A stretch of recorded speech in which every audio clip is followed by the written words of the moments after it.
Strong feelings are surfacing in the Middle East and here at home following the drone strike that President Trump ordered last week, killing Iranian General Qasem Soleimani. People in Fort Wayne and leaders that Hoosiers elected to Congress, they are not always on the same page about the killing and whether it needed to go down. ABC 21's Jeff Newmeyer joins us now. He hit the streets to get feedback on military action that could trigger a bigger conflict. Right, Jeff? That's right, Caitlin. That's certainly a possibility. We can tell you that Iranian leaders are threatening retaliation and that the nation's citizens are showing their displeasure over in Iran in a big way through protests.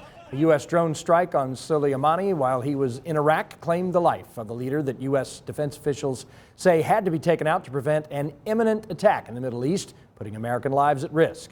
U.S. forces across that region are intensely keeping watch for Iranian drones that may be pointed at U.S. targets.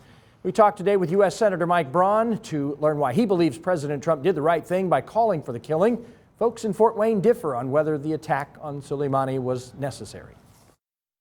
The guy'd been a problem for a long time, as well documented even in previous presidencies. But that said, there's a lot of people up in arms about it. I think it possibly could drag us in a war, and we don't need that right now. I just happen to think what he did with Soleimani made sense because his fingerprints were on havoc and death on Americans for decades.